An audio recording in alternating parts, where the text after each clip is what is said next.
হুজুর, আমি বিনয়ের সহিত জানতে চাই যে আমাদের সুন্নিদের বিখ্যাত কিতাব বাহারে শরীয়তে লেখা আছে যে মৃত ব্যক্তির পরিবার কর্তৃক মৃত পরবর্তী কুলখানি চাহালন ইত্যাদিতে লোকজন দাওয়াত করা না যায় এবং খুবই মন্দ বেদাত। দাওয়াত তো খুশির সময় শরীয়তে সম্মত, দুঃখ মুসিবতের সময় নয়। আর যদি ফকির মিসকিনদের খাওয়ানো হয় তাহলে উত্তম, কিন্তু এই ব্যাপারে আপনাদের কিছু বলতে শোনা যায় না। দয়া করে এই ব্যাপারে কিছু বলবেন। আর ফকির মিসকিন কারা বা কাকে মিসকিন বলা হয়? কে বলছে আমরা এই প্রসঙ্গে বলি না? আমার লেকচার হয়তো আপনারা শুনেননি, ইউটিউবে শুনলে ভালোভাবে আপনি এই প্রসঙ্গে অনেক লেকচার পাবেন।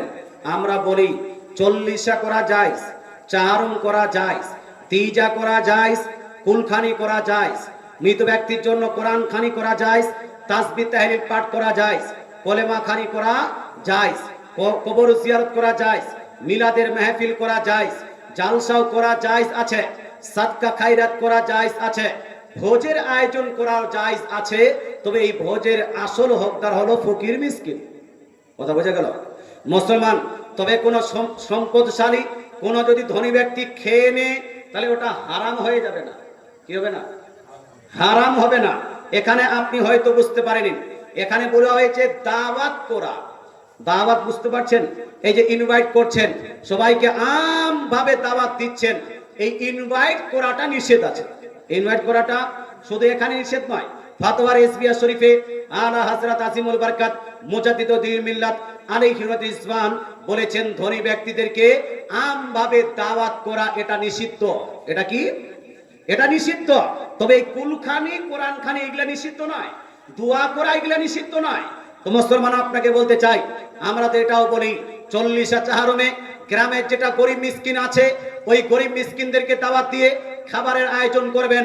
বাকি আর অন্যান্য ব্যক্তিদেরকে নিয়ে মিলাদ, ফাতিহা, কবর জিয়ারত ইত্যাদি সব করবেন।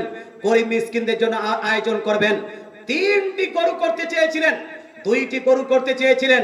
যদি গরিব মিসকিনকে দাওয়াত করে যদি আপনার কি বলছে 10 কেজি গোশত দিয়ে যদি খাবার দাবার হয়ে যায়, এই যে আপনার 2টা গরু করতে চেয়েছেন, এই 2টা গরু আপনি মাদ্রাসায় দিয়ে দেন, আপনার বাপের নামে, আপনার কি বলছে মায়ের নামে মাদ্রাসায় দিয়ে দেন, নেকিটা বেশি পাবেন। নেকি কি হবে জি? বেশি না কম? কিন্তু আমি কি বললাম যে কোরআন খানি বন্ধ করে দেন, কুলখানি বন্ধ করে দেন, তাসবিহ তাহলিল বন্ধ করে দেন? না, ওগুলো চলতে থাকবে। চল্লিশা হবে, চারমও হবে। তবে আমি আপনাকে বলতে চাই, বেশি বেশি আজকাল প্রয়োজন আছে মাদ্রাসাগুলোতে দান করা। তো আমভাবে দাওয়াতটা নিষেধ করা হয়েছে, চল্লিশা চারম নিষেধ করা হয়নি। ঘাড় রুমাল বা ফোঁতা ঘাড়ে বা গলায় দিয়ে নামাজ পড়ার বিধান কি? দেখেন, ঘাড় রুমাল যদি আপনি গলায় দিতে চান এইরকম করে রাখবেন না, এটা মাকরুহ বলা হয়েছে। কথা বোঝা হলো? এই যে একদিকে যেন আপনি এরকম করে দিলেন, এরকম করে না। যদি ঘাড়ে রুমাল থাকে, রুমালটা যদি আপনি এইরকম করে দেন তাহলে নামাজ সমস্যা নাই। কথা বলেন, একটা পাক লাগিয়ে দিলেন, এটা সমস্যা নাই। তবে এইভাবে করে আপনার ঘাড়ে রুমাল রাখবেন না, কারণ এটা নিষিদ্ধ, মাকরুহ বলা হয়েছে। অন্যদের জমি এক দখল করা অথবা আলটাকে বেশি কেটে কারো জমিকে নিজের জমিকে পরিণত করা, এটা হলো টোটালি হারাম, হারাম, হারাম। কাবিরা গুনাহ, ছোট গুনাহ নয়, কাবিরা গুনাহ, বড় গুনাহ। কথা বোঝা গেল? এর আপনার হারাম হওয়ার উপরে এর ওহীদের ক্ষেত্রে অনেকগুলো হাদিস বর্ণিত হয়েছে। অতএব ভাই আপনাকে বলতে চাই, নিজের জমি চাষ করুন। অন্যের জমি চাষ করা অর্থাৎ অন্য জমি জবরদস্তি চাষ করা অথবা আপনার ধোঁকা দিয়ে চাষ করা, এটা টোটালি হারাম আছে। এখান থেকে বিরত থাকতে হবে।